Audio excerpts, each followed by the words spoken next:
coast, Guru Pandian, president of the in-government DYSS party who gave political influence to Suryavardhan, and Adheera, Suryavardhan's younger brother, known for his ruthlessness, who headed the security at K.G.F.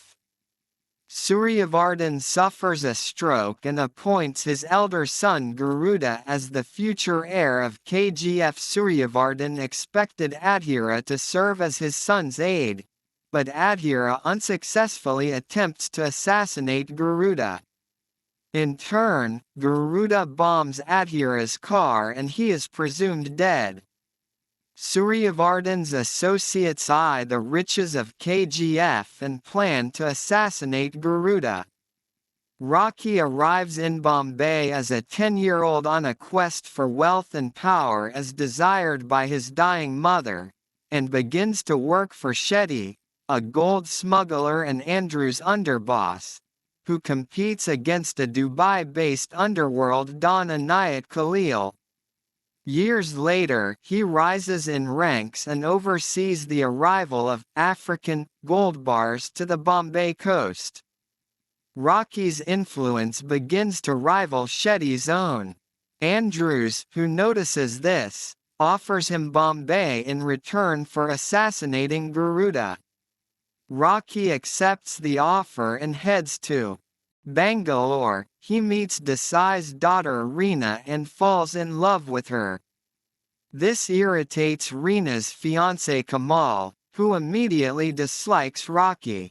A statue inauguration is organized for luring Garuda out of K.G.F. with the help of Desai, Andrews, Kamal and Andrews' secretary Daya. Rocky enters the party office with a smuggled pistol. But the attempt is averted even before it began when they are spotted by Garuda's bodyguards. Rocky witnesses the authority and power that Garuda commands.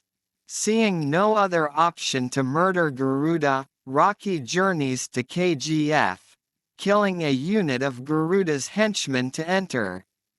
The workers in K.G.F., who were forcibly kidnapped, are subjected to inhumane conditions and treated as slaves.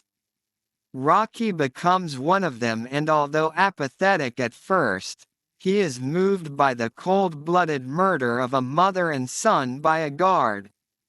Rocky stealthily accesses the map of the mine in the maintenance room during a roll call and narrowly escapes death after a fellow slave sacrifices himself to save the lives of his wife and unborn child. Andrews, Kamal and Desai are misinformed about the incident and assume Rocky is killed. Rocky engages in a fight with an entire unit of 23 guards, killing each one of them to save a blind slave. With this act, Rocky emerges as a messiah in the slaves' eyes. He orders them to burn the guards' corpses to let Andrews and his men know he is still alive via their informants, Kulkarni and Garuda's younger brother Virat. Garuda prepares to leave his residence to investigate the fire and missing guards. To avert this, Virat smothers Suryavardhan to death, in order to sidetrack Garuda, who rushes back home. Shaken by the recent bad turn of events, Garuda orders Ma Kali's ritual to be rescheduled from the following week to the next day, planning to kill his father's allies as soon as the ritual is completed. The next day, Rocky heads unsuspected through a tunnel to the site where Garuda has decided to behead 3 slaves as offerings to the goddess. As Vanaram discovers that the 3rd slave to be beheaded was found dead inside his prison cell. Upon Garuda's arrival and sacrifice of 2 slaves, a concealed Rocky, who had taken the 3rd slave's place, emerges and beheads him.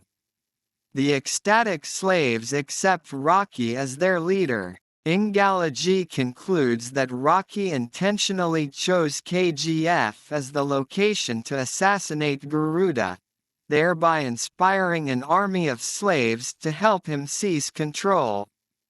The narrator, Anand, indicates, however, that this is just the beginning. The news of Garuda's murder reaches Ramika Sen, the to-be Prime Minister of India. Adheera, who was presumed dead, hears the news of Garuda's death and plans to resurface, so does Inayat Khalil. All others at the K.G.F. including Desai, Kamal, Andrews, Daya, Khalil and Shetty, were overjoyed by hearing the news.